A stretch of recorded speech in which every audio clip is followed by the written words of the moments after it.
Awesome. Well, here we go. Episode 15 of the High Octane Dads podcast. We got a guest with us today. The King Mullet himself, Matt Walter, is joining us. We're going to talk to him about his racing program and a few other fun things and just third gens in general, I think. So, y'all ready to get started?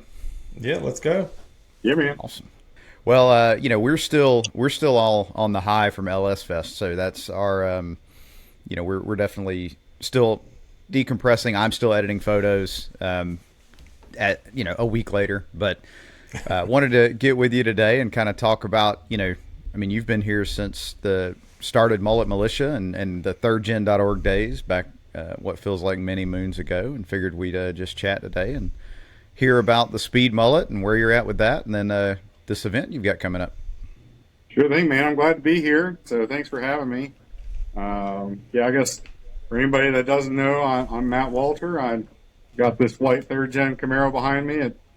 It's a rather high-maintenance broad these days, but pretty fun hot rod. So, yeah, I don't really know what all you want me to get into. We can go over the history of the thing or whatever. And the high maintenance of it, that comes with the whole NA stick shift life, right?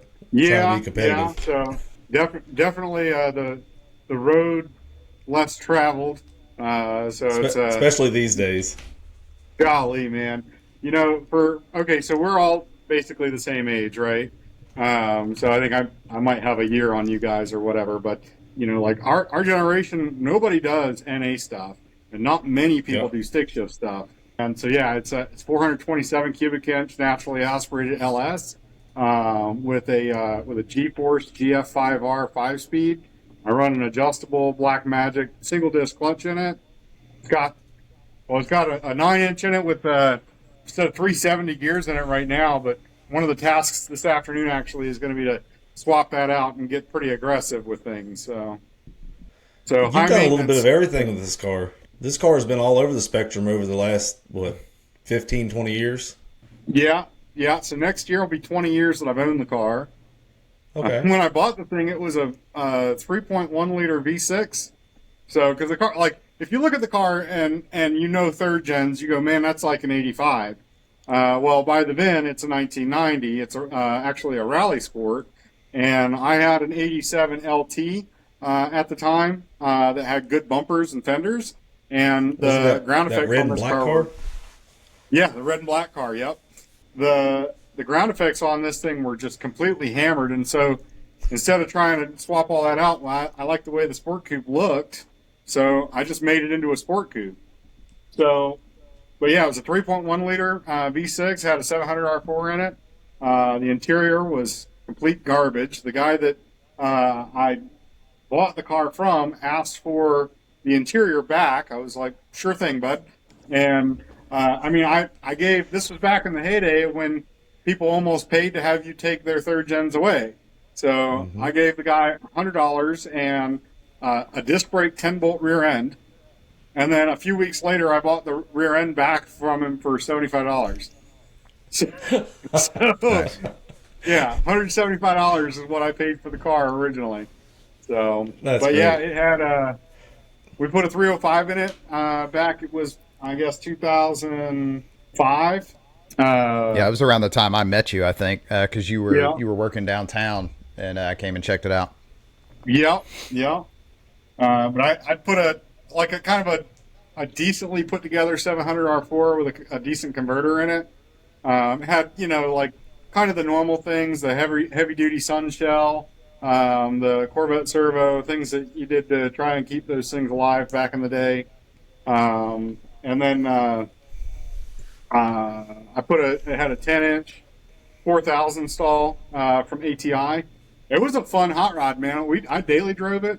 It would run, well, it started out low 13s, and then a couple of different iterations of the engine. We ended up into the 1230s. But yeah, I couldn't even count how many motors it's been in it. I know I did the LS swap in, I think it was late 2008 or early 2009. It was one of the first LS swaps in Middle Georgia. I don't think anybody had done an LS swap in a third gen yet at that point. Yeah, I was gonna say it was early on when there wasn't a lot of support for it, for sure. Yeah. Well, yeah. Because I remember I used some really high dollar like Spoon and Hawks parts because that was the only thing that you could get. Yeah. So yeah, like you said, it's been through a bunch of different changes. It's had, it's had almost every kind of automatic transmission you could ever think of. Believe it or not, it's had a 700. Yeah. It's had then it went a turbo 350, and then I went and I did a 4L60E, and then I got a Power Glide, and then I got a turbo 400, and then in like 2012, I put a T56 in the car and realized I was having more fun than I'd ever had before with the car, and that was what I decided. Well, all right, we're going to do stick shift stuff. So, and it's been a stick shift for 2012. So it's been 12 years. Mm-hmm. So I think it's about the time that I put a T56 in mine as well. Yeah. So I think at the time, like, our cars were really similar because I had like basically a cam only 5.3. Yeah. So I know you had bounced around a couple engines at that point. Right. Yeah. Well, because I had an LS, like at that point I'd had an LS1. I'd had a 4.8 in the car for a really brief moment. I had the 6-liter and then the 5.3. And so the 6-liter and the 5.3 were like, they were my two that I would bounce between. And so if I tore up one, I would put the other in. And that was kind of how I kept the car going. Okay. I knew you did some hard tire racing there for a while with the 5.3, I believe. Yeah. Well, we went and did hard tire one time. It was a bit of a mess. Okay. So hard tire, because they had a hard tire class and they had a stick shift class. And it was actually based out of Twigs, which, what do they call that place now? Macon. Now it's Middle Georgia Motorsports Park. Middle Georgia Motorsports Park. Yeah. Well, because it used to be called Macon County or Macon. Yeah. It was Macon something, but I mean it's always just been Twigs around here. Yeah. Everybody just calls it Twigs. Hey, even to this day. Yep. Do they? Okay. Oh yeah, still. That's good. There's a lot of racing going on out there, though. I've not been in probably, God, I mean it's at least been 12 or 13 years since the last time I was out there because my brother was racing a Fox body that he had. I know a lot of people that go, and I keep saying I'm going to go and do some photography and stuff down there, but just hadn't made it. There's a lot, because they did some backside stuff before backside was even really a thing. And I never got a chance to go over there. It was when we were a little bit too afraid of no prep. But looking back, they had a really good setup because that track is really wide. So you can really get after it and not have to worry about ping-ponging off the walls and whatnot. Yeah, that makes sense. Mm-hmm. So, yeah, cool. I think they just reopened that Natural Bridge track near me that Joe usually runs to. But I think they're doing a bunch of no prep events right now. But even still, I mean, our other track that we had that was closer to me, East Side, the one you came down and raced at, I believe that this year they did not reopen. They've had some autocross events over there, but they haven't been doing any more drag racing. It's a shame, man. Like right now, we're seeing so many racetracks close. Yeah. Oh, yeah. Yeah, I think we could probably do a whole episode about that. But, you're familiar with Reynolds or Silver Dollar Motorsports Park. They've added in a pad that they're trying to encourage, even getting some drifting and things. Some people to come in if they want to slide and get the car sideways, trying to get people off the street doing a lot of this stuff, at intersections and whatnot. And so they're trying to expand. And I know the new owners at Middle Georgia, down in Twigs, they're really trying to take care of the place and bring it up and bring in some events. But yeah, it's like, I don't know what it's going to take really to keep a lot of these tracks open, short of like your Cletus McFarland's coming in and buying them right. and people that care about them. I definitely feel that if some of them did have the space to open up for some of those other motorsports events, that helps them a lot. Like the setup at Beach Bend, I mean, you figure all the autocross and drifting, had a really big crowd for those. Yep. Yeah, for sure. So now, living in Maryland now, we go to Cecil County, which is about 45 minutes north of us. And I know that they have really, that racetrack's been around since the 60s. I can't remember what anniversary they just celebrated like last year. So it would have been, actually, I think it was 60 years. So 1963, I think, was when they opened that racetrack. And it's always just been just a drag strip. And as long as I've been going to it, like they're a radial prep racetrack, drag racing and motorsports in general, you kind of go through cycles of what's popular and what's not popular. And right now, no prep is obviously probably one of the biggest, things that are popular. And it's really, like, from a cost perspective for the drag strip, it's a really great idea. You're not spending thousands of dollars on track prep every week and everything else, But like I said, Cecil really prides themselves in their radial style prep. And they have a race going on today as their very first no prep race. I think that even they are realizing that you need to diversify. And they've been pumping a bunch of money into the facility. They've got new stands, they've got new lighting, they've got new sound system, and that kind of stuff is all important. But, like having a drift pad, not a bad idea. The way that the Cecil is laid out on the one side of the racetrack, I mean, truthfully, they could run, like, just the way the pits are laid out, you could run some kind of a road course kind of thing just through the way the pit roads are laid out, because they're kind of circles and everything else, and they go up and down hills and change grade. And I mean, it could be cool. I have no idea what they have in plans for that, but yeah, I think that would definitely help some of the tracks. Like I said, if they had space for it and could get the either volunteers, or if they had enough, workers to be able to run these events. And I know some of the local SCCA events and PCA autocross events I've been to, typically the drivers work the course. When you're not racing, you have different run groups, and when you're not running, you're out there working the course, picking up cones, flagging, and it definitely is what kept them running for many years. Yeah, I've seen that a lot with the SCCA type stuff. You never see that in drag racing. I don't know. I'm sure there's a lot more an insurance safety thing, possibly. Right. Yeah, that's exactly what I was going to say. So. Well, but I think if you go back and if you look at it too, in the earlier days of some of these drag racing, you probably had a lot of times where the racers were a lot more involved in maybe track prep or all the other things that need to happen. And realistically, while drifting, we look at it and go, oh, it's been around for a while. It's sort of in its infancy compared to drag racing. Or even with the autocross, right? And so there's a lot more of, hey, we're going to do whatever we got to take to keep these events going. Right, yeah, for sure. Speaking of the no prep, so tell us a little bit, I guess, about the event that's coming up. I know you've got the banner up back there. The video's coming in a little grainy right this second, but I'm hoping it clears up. It says it'll be higher quality when it uploads. So tell us about Back to the Streets. Yeah, so Back to the Streets, it's a one-of-a-kind event. It's the first one I've ever heard of. We did it last year, and I have not heard of anybody else trying to copy this idea yet, but it is a mashup of drag and drive and no prep.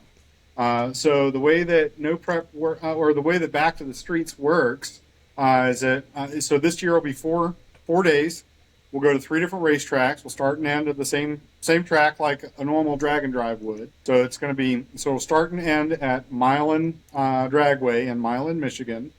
And what they're going to do is on, I guess that would be Thursday, we'll race on front side at Milan. So they will have no prep, but I guess Wednesday night they'll have had a test and tune, so they'll probably have some residual stuff. But no prep means no prep, meaning they didn't put anything down, and they also didn't take anything up. So whatever's there is there.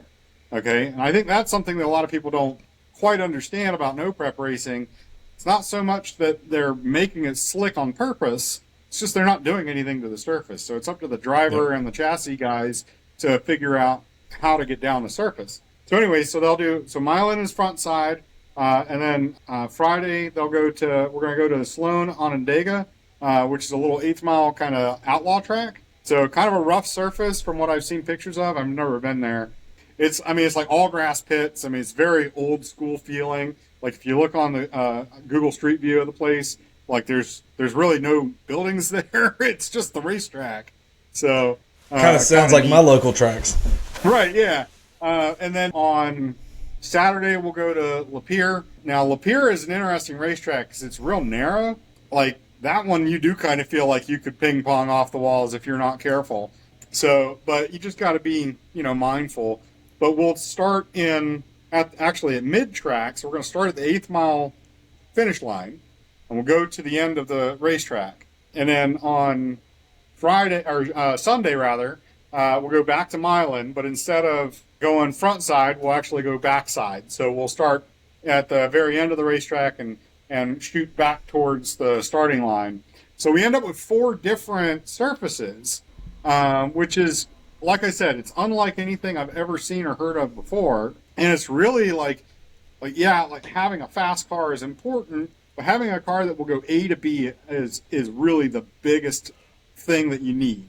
You need a car that repeats, that can get down any surface, and you need a guy that's in tune with what the car is doing and how to react to it, whether it's in power management or chassis, setup or whatever. So it's really quite a different kind of event than I've ever been a part of. So, and then of course we're driving between each venue in the cars. I was talking with Matt Lang, the guy that is putting the event together, and we're going to go through a lot of. Basically, it's like go into your GPS and pick avoid highways, and we're going to bounce between Milan, which is kind of southeast of Detroit, up to Sloan Onondaga, over to Lapeer, which is north of Detroit, and then we'll go back down and actually go through Detroit to get back to Milan. So we'll go right down Woodward Avenue and everything else. And he's got stops for us. I think Friday night we're going to stop at his, I don't think it's his shop, but it's like a friend of his shop or whatever. And it's like this old skating rink that was converted into a shop. Like they do inside burnouts and donuts and stuff like that on the old skating rink. Oh, wow.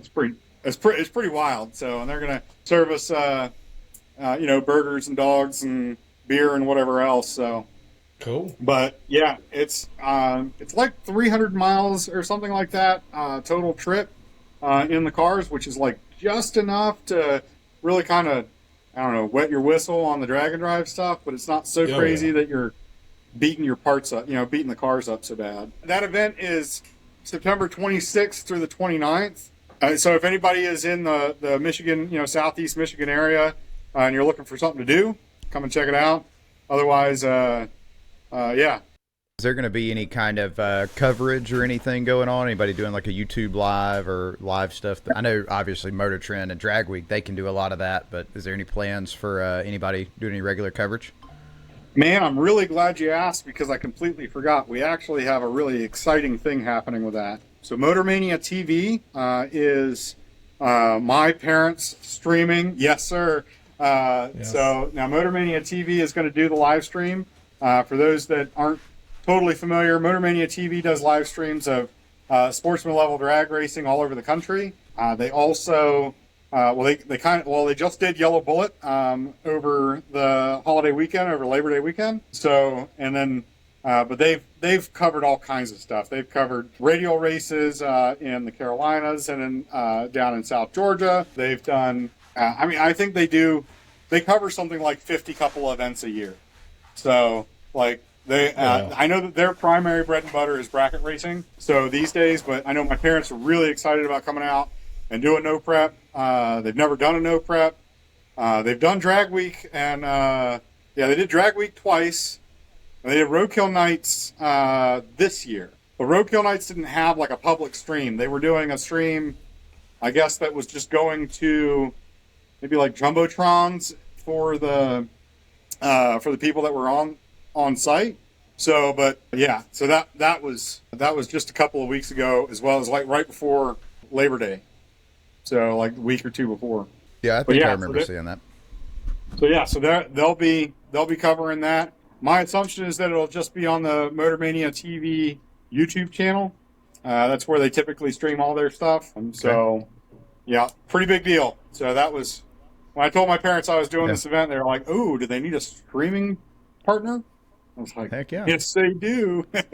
Yeah, that's gonna be awesome. Because I mean, I think I asked you a few weeks ago. A lot of times, like you can follow the NHRA, right? I mean, we know what you'll see what John Force is doing. You can catch that on live TV or whatever. But most of the sportsman stuff, like where do you hear about this great event, but unless you're a participant or it's within driving distance, because I looked, it's like I don't know, 11 hours from me. But I was like, I could still make a weekend of it and come up, but it's also my anniversary weekend, so I would be really in the doghouse.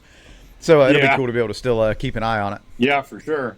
So, and I know that my parents have the ability to create their own internet if they have to. So, generally speaking, they don't have live feed like interruptions as a result of like lack of coverage or whatever. Awesome. Mm-hmm. Yeah, we'll definitely be watching that and seeing what the speed mullet does. So, yeah. How many do you have in the stick shift class now? I know you've been pushing to get some people. So anybody, of our tens of listeners that have a stick shift car that are in the area, I know you guys are looking for some more participants in that class, right? We are. Right now, I think we've got 4. I'd really like to see at least double that number. I'd like to see a full class of 8. 16 would be really amazing. I think right now, it's a struggle to get anybody to do anything because nobody wants to spend any money. So everything's so expensive. A lot of people. It is, like this is the only event that I'm doing this year because it's so expensive between costs of getting out there, the operational cost of running the thing, and so this year I sponsored the stick shift class, so it's a little different because there's a little extra cost there as a result of trying to get some, just the operational cost of the event going, but right. Mm-hmm.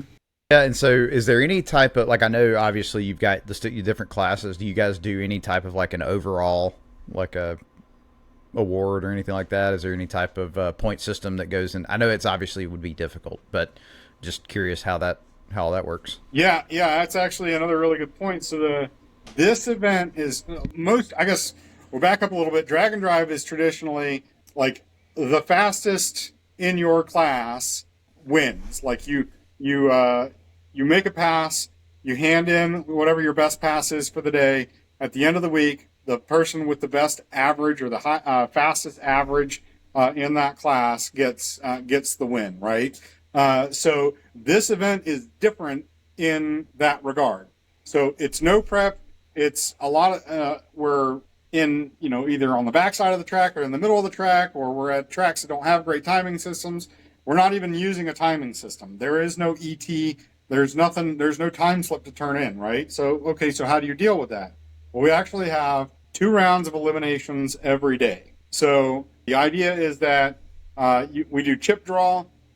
We get paired up based on chip draw, and then for first round and then second round, the winners race the winners and the losers race the losers. Okay, so everybody makes 2 passes every day. At the end of the week, they tally all of that up, and then they have an A bracket and a B bracket. And the A bracket is for the cars that have won 50% or more of their rounds up to that point. The B bracket is for the people that lost 50% or more. And then they have a winner, I guess you could say, of A bracket and B bracket. So now A bracket winner will be like the overall winner for that class for the event. So like last year we won A bracket in the speed mullet, so I got a trophy. So we'll be doing trophies. I think there's a payout, I think, for small tire, possibly. I know a lot of this is commensurate on car count. And then there is, I think there's some Summit Racing gift cards or something along those lines as well. So I know some other Drag and Drive events have classes and payouts, and some have jackets and T-shirts. So, you gotta start somewhere.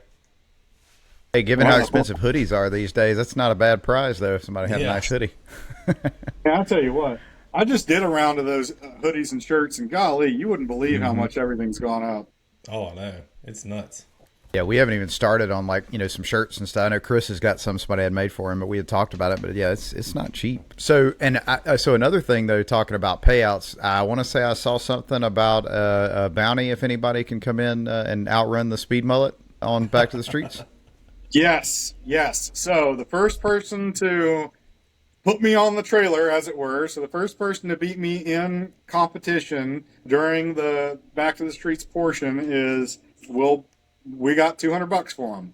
So if anybody thinks that they've got, enough to get around the old speed mullet here, so we got $200 for you. So awesome. Actually, there's another bounty on another guy too, Austin Sanchez, who also has a third gen, and his bounty is for small tire. So anybody that beats him, or for the first person that beats him in small tire eliminations, will get $200. Sweet. Cool. Mm-hmm. Awesome. So we are all definitely truly back to the streets, like you said. No timing. I like the way that sounds. It sounds like it could be a very fun event. Definitely, I think this will help. I mean, get more information out about it. And like I said, I didn't know quite all what the event entailed until now. Yeah, no, I think that there's just so much about this event that is really, it's just unique. You know what I mean? Like, there are equalizers across the board. Like, if you have a really fast car but you can't make the drive, well, then you're out. If you have a car that can make the drive and it can make the trip down the racetrack every single pass, you have a legit chance of doing really, really well.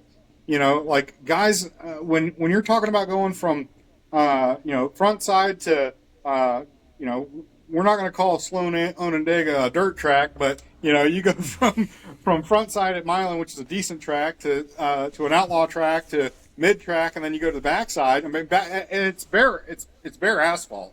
The backside is. So, I mean, It's been worked a little bit now because they have backside events or whatever, but they'll move the starting line if they feel like it's too good. They'll move it up or they'll move it back or whatever to make sure that we have, a good, I guess, like virgin surface. So if you have a car that can go down all of those surfaces, you have a legit chance at winning. I'm appalled by the amount of people that say they won't come out because they have too slow of a car. That is the most, I just can't understand that at all, because if everybody that showed up that said that they don't have a fast enough car, we'd actually have a lot of really good racing. Yeah. So, because that, there is a chance that there's going to be a guy or two guys or whatever that come out with killers, that have it figured out, and they can go, 530s down on the backside of Milan or something like that. And sure, like, if you have a 650 car, then, that you're going to struggle against that guy. But there's always a chance for something to happen, So, like, drag racing is inherently just unpredictable. And then you throw in these variables with having to drive the car, and then also having, to sort out going down one of 4 different surfaces. I guarantee you will win one round at least. Like, just come out. Like, there are no good reasons not to. Well, I was going to say, I think at the end of the day, too, like that, it's an experience thing. And it's some, if you want to get your car out and do something other than just show up to a test and tune night, right? Like, it's still, you're going to, and one thing that I've found, and this has been even more so recently with a lot of photographers, being at LS Fest, surrounded by other photographers that have been doing this for a long time, you learn a lot. And so even if your car, you're not going to go win the first time you come out to one of these events, possibly. You might. Like you said, anything could happen, but you're going to learn a lot, and you're going to surround yourself with people who've been doing this and can impart a lot of wisdom. I mean, from what I've seen from you obviously, but a lot of these guys is nobody's out here, hoarding all their information and not willing to share. Half the time they're all working together, because otherwise you got no competition. Definitely. And the same thing. And to speak to that, like last year we hadn't really done a whole lot of no prep. Really none. And I wasn't exactly sure how to tackle this because I'd never been down the backside of any racetrack. I talked to a couple of guys that were competitors, and a couple of weeks like leading up to the event, asked them for some advice on like how to get this car down the racetrack, and each one of them like just freely gave me all the information that they knew that they thought that would help me get the car down the track. And there are pictures floating around with this thing, hanging the hoops off the ground on the backside of the Mullet in a stick shift car. Like that doesn't happen. Especially for a guy that has never done it before. So yeah, no, that's important. There's a real tight knit community within this. I'd love to see people come out and experience that part too. Like, I mean, you kind of become like extended family. Yep. Yeah, I think it'd be a lot of fun. You guys are just all up north, so. Oh, yeah. No, I get it. Oh, absolutely. And there's been a bunch of autocrossing I've done over the years. The very first one I went to, I met a guy, and we're great friends now. And there's been a bunch of people I've met through drag racing, through autocrossing, through just liking third gens, start liking cars together, like you guys. And it's just great. There is still people out there that's willing to share information and help each other out. Mm-hmm. Oh yeah, absolutely.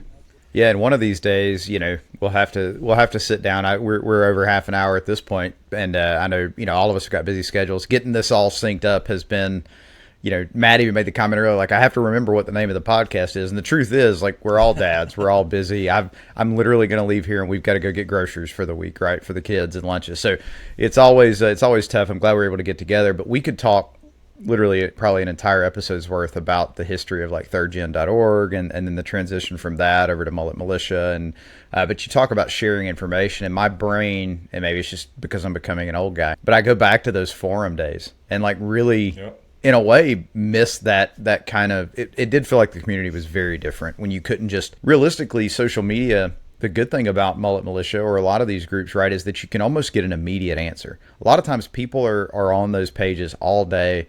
With the forums, you might post a question and hours could go by. It might be the next day, but then you'd get that answer that was just perfect, right? But I do think that because of that, not being able to just pop off an answer from anywhere from your phone, you got some more well thought out answers and better information. Absolutely. I miss the quality of the conversation within like thirdgen.org, or like I think there was a bunch of local message boards. Like for James and I, we had Southeast thirdgen.org, which is I think where we met, and then we had the Georgia F Body forums as well.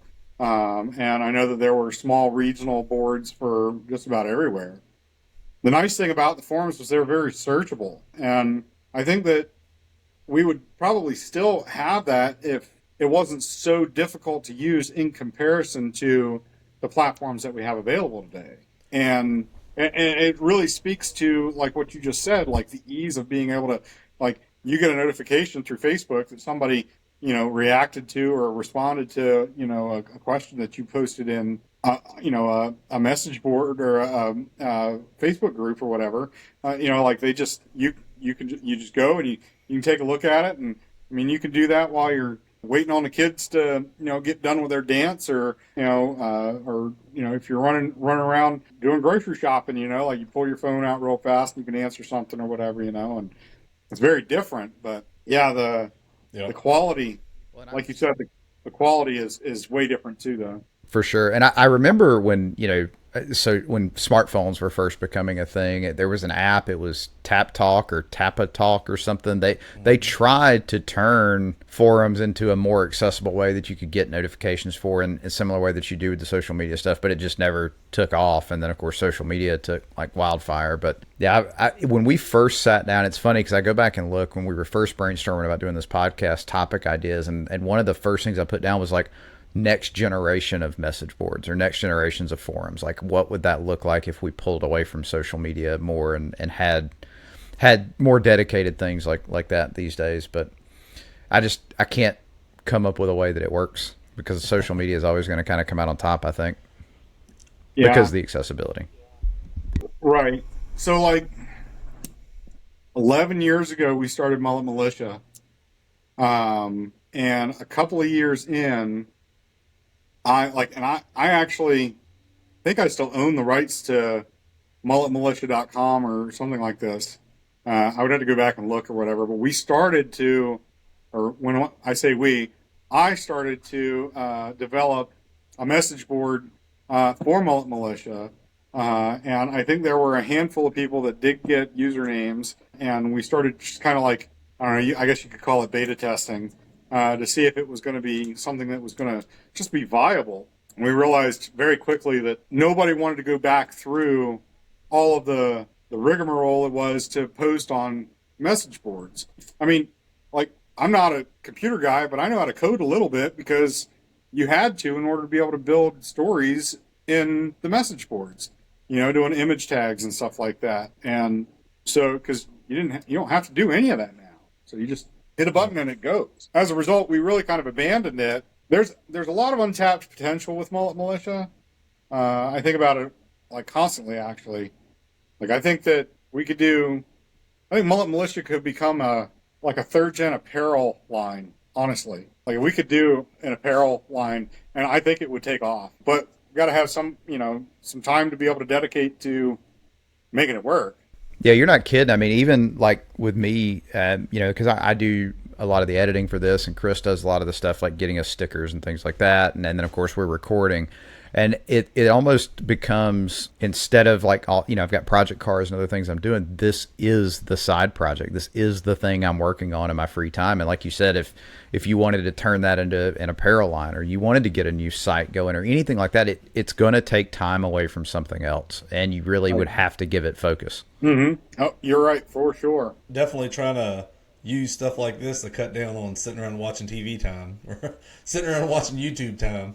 Well, so I thought about that too the other day as I was like on Facebook, and I found that I've spent the last week, every time I got a batch of photos done, I'm posting, on Facebook, the photos from LS Fest, the videos. I did a few of the burnout competition videos, and I'm trying to get better with my video editing and all of the stuff. And I really felt a shift between, you stop becoming a consumer of social media and YouTube and videos, and you become, a contributor. And you're trying to put things out, and there really isn't time for both. If you're somebody that's going to sit around and consume a lot of content, it's hard to also be producing anything. Yeah. Oh yeah. Man, yeah, that's a really good point. I hadn't really considered that until you just said it, and I would say it is impossible to consume and contribute at the same time. And I really think about think of I don't know if you guys know Justin Nunley. I know, Chris, you do, but Matt, if you've seen him, as a matter of fact, he was at Mo Party this weekend. So I thought he had a Mustang, but apparently he was at Mo Party doing some racing at Beach Bend. But, I wonder about these guys because they're putting out reels and TikToks and everything every day and getting millions of viewers. And I'm sure they've got a team of some sort, right? But how do they stay on top of what the trend is when some new thing comes out? And it's like, oh, we got to make a video similar to that because that's the thing that's trending. The algorithm's pushing that. If you're not consuming the content, how do you know what's the new trending thing? But at the same time, if you spend time consuming it, you don't have time to make anything. Right. I don't know. I think it's a little different for guys who have figured it out to where they don't have a day job too. Right. Sure. You know what I mean? Like, if you have a day job and you are also trying to be, I guess, a creator and also a consumer, and you're trying to be a dad and you're trying to be a husband, and there is no time to do all of it. Yeah. Did we lose Chris? Yeah, it looks like he might have dropped off. Hopefully he'll pop back in here in a second. But yeah, I mean, I've thought about that a lot. And like you said, when you're juggling husband and dad responsibilities and trying to do anything with a race car or whatever, if you're into fishing, right? Like, you want to try to find time for yourself, but you've also, you balance that with the kids, and you've got, like you said, a day job you got to provide. So there's that as well. There he is. I don't know what happened. My internet dropped me. Definitely going to have to get together and do this again and really dig into we'll talk about some old stories from TGO and old racing stories and stuff like that. That'd be a good time. I agree. The ground effects haters group or whatever you had. Oh man. Oh man, yeah. Ground effects haters unite. Yeah. I just, on the Camaros, I'm with you all day. Yeah. And then on my Burt, I love my GTA style front nose. I really like the formulas a lot.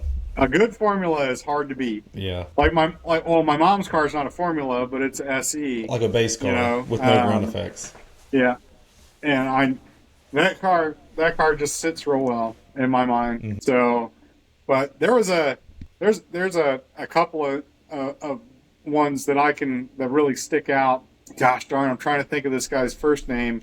His last name is Barnett, and I think he went by Formula 88 of Maryland or something like this, or MD Formula 350, I think maybe on thirdgen.org. But anyways, the car is ridiculous. It's a black Formula 350 with some Vortec blown small block Chevrolet. He runs an Ultra Street car. Oh, wow. Car runs like, I don't know, 450s in the 8. So, yeah. Oh, wow. Yeah, but it's That's super rolling. clean, you know.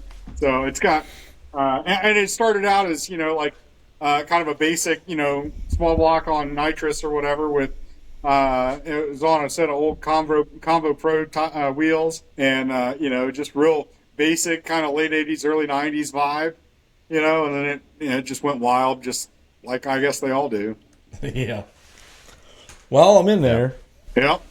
Speaking of late 80s or 90s styling or whatever, so the guy that works the front desk at our gym, I don't know if you guys have ever heard of him, and I may not include this in the recording, but I don't know if you ever remember a guy named Eddie Barra. He had a Trans Am back in the day, and it was like everything in it was like gold, and like it was like show stuff. He didn't, he wasn't like out there trying to go really fast. But I'm in the gym one day, and I drove the Firebird. He's like, oh man, I like that Firebird. I used to have one. I think it was a black one, like black and gold, and like he had like gold accents under the hood and everything else. I want to say I searched thirdgen.org and found some old posts from him back in the day. Oh wow! But oh wow! He's a trip. He's from up around New York somewhere. Real thick New York accent. I don't know how he ended up down here, but But that kind of speaks to the idea of the forums being searchable. Mm-hmm. Yeah. You know, like if somebody said, "Oh yeah, 10 years ago I made a Facebook post on some random group," you would never find the content. It would be impossible. You know, so whereas like thankfully somebody had the wherewithal to make sure that thirdgen.org is not going anywhere. I don't know who's running it anymore, because I know like Dirk owned it or whatever, or started it way back in 99, I think, 98, 99. Mm-hmm. And then like Internet Brands came and bought up almost everything, and it got swept up in that. That would have been like 2010 or 11 or 12. And then, from there, because I mean, they bought up forums for like millions of dollars. Oh wow! Like, I mean, like LS1 Tech got sold for a lot of money. Yellow Bullet way back. I mean, I think Monty Miko, the guy that owned that, I think he made over $1 million when he sold that. Oh wow! Like, wow. I mean, why wouldn't you? You know? Yeah. I mean, it'd be hard not to take that and be like, I'll just make another one. Like, Right. It's not like it's a physical asset. Built a lot of really nice cars with $1 million. Yeah. Yeah. Or just not have any bills. Yeah. I'd be fine with that. Yeah, absolutely. I get bored every now and then. I sit around and do all the math on how much it would take to pay everything off and put something back at 5% growth and know that I could live off the dividends. Like I sit down and do that math and get that number every now and then. And I'm like, sure would be nice. Yeah, sure would be nice. Yeah. And I don't think it's $1 million. No. It's not. Like if somebody gifted you like 700,000. Mm-hmm. Like that would be completely life altering. Oh yeah. If you were smart about it. Oh yeah. Yeah. Nobody's smart about it. Yeah. Well, it's like, you ever watch the videos of the lottery winners, right? Or stuff like, oh, they won millions and they're like in debt 15 years later. Yeah. Like, how? Yeah. And way worse than they would have ever been even, before they won. Oh yeah. Yep. It's crazy. Mm-hmm. Well, like I said, more money, more problems. That's right. Exactly. Yep. Yeah. I mean, I'm certain I would buy a lot of dumb stuff, but it would only be after, like I said, there was an account yielding enough interest and dividends to bring in a... Definitely find a good... I didn't brain farted. Can't think of the name. Accountant. Definitely get a good accountant. One that you trust. Yep. Yes. Mm-hmm. Well, cool. Well, like I said, I think we could probably talk for another 2 hours, but I know we've all got stuff to go and do. We're closing in on an hour now. And to Matt's point, I think in a post a while back, I mean, podcasts are nice because you can at least turn them on in the background, but, we try to keep it around 30, 40 minutes because we know everybody's busy just like we are. But yeah, we'll, I guess we can probably wrap it up here unless, Chris, you've got any other questions, or Matt, you've got anything else you want to throw out there before we head out? So are you still doing a lot of sales with Walter Racecraft. I know you had a lot of those swap kits and A lot of my stuff come from there. yeah, my headers and everything. Yes, Walter Racecraft. For those who don't know, is there I have a website, walterracecraft.com. We'll get you there. I have some stuff on the website. The website is just a Shopify website that I pay $30 a month for. It's nothing special. It's impossible for me to manage if I have too much stuff on it, but it brings in enough, I guess, like first time sales and then also enough repeat sales to kind of justify having it. But Walter Racecraft is mostly a consulting business that sells parts. So, I mean, both Chris and James, they both bought tons and tons of stuff from me. Thank you very much. So I think I've gotten both of you significant swap parts, here and there. So you can get like the basic poor kid swap kit, which would be like your bare essentials for putting a truck engine into a third gen on the website. But that's really kind of only the tip of the iceberg on what we can do. So I've had the opportunity to help people go from like having a running driving V6 car all the way to having a running driving racing, 600 horsepower NALS cruising car, or I've even been involved with quite a few turbo cars and blower cars at this point, But yeah, I mean, it really kind of stems from just emails and Facebook messages back and forth, helping guys get, come up with a game plan, and figure out like what kind of goals they have, what kind of budget they have, and then coming up with a plan to help get them from where they are to where they want to be in a realistic fashion. Like one of the things that I tell a lot of my guys is to not worry so much about the details. Let's just hammer out the big stuff and get the thing going. And then we can, once the car is running and driving, then we can really dive into details, And there are always times, there are a time and a place for everything kind of deal. There's always times where you want to really plan out a roadmap and get dot every I and cross every T. But a lot of the guys that I help out are just trying to get a swap going in their car. And a lot of times that's a matter of, finding a good, engine that will run and coming up with some kind of an engine management system, getting the fuel system sorted, figuring out what, pieces they need just to physically get the engine into the car, and then go from there. So, yeah. I know I got everything from when I did the work on my Caprice from you. I mean, my cam, all the gaskets, bolts, lift. I think you got my lifters, headers. I mean, everything.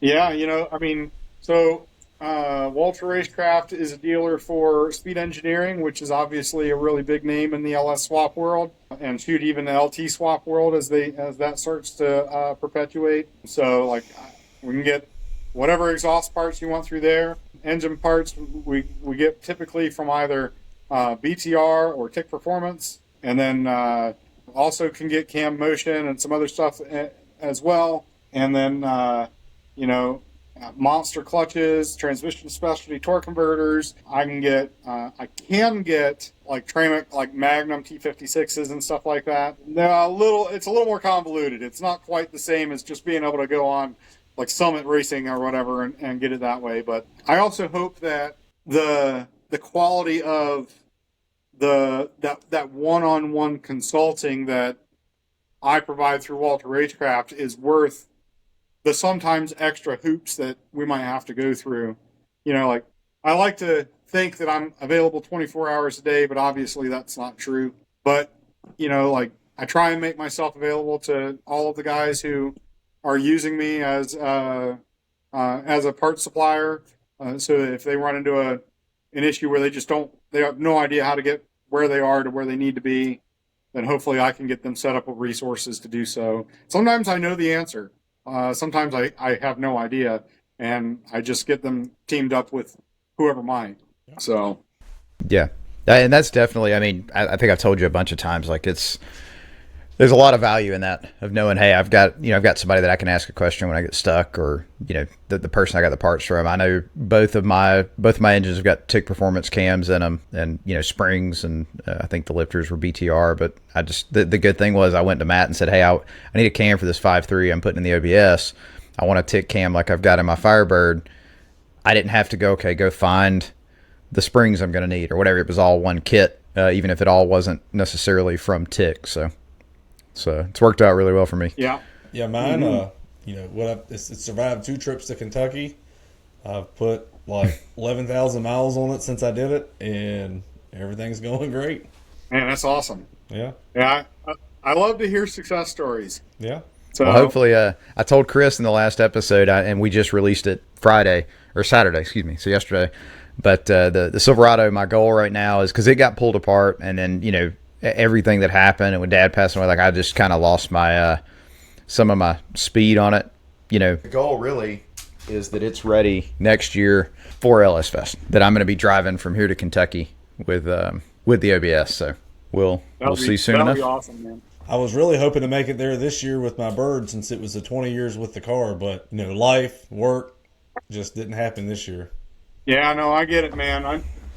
I've thrown around the idea of going to that event a bunch of times, and I know I've had a lot of people, kind of recently more, kind of pressure me into trying to come out to LS Fest. But so it's Kristen's birthday on that weekend, and also James's. So as in my James, yeah. So my youngest. So he turned 6 this year, and we're just yeah.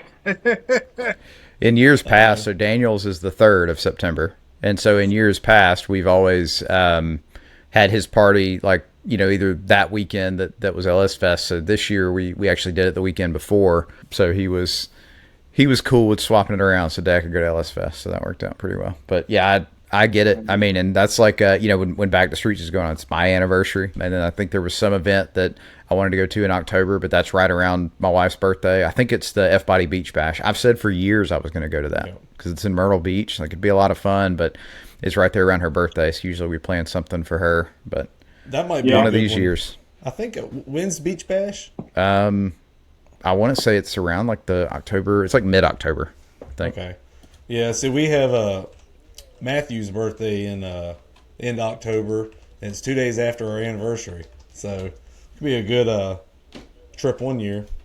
No, I'm wrong. Maybe that's what it was. So it is actually the same weekend as Back to the Street. So it's the 26th through the 28th. So, and our anniversary is the 28th. So that's been the conflict every year. But I'm like, hey, I'm going to take you to the beach for your birthday or for our anniversary. Yeah.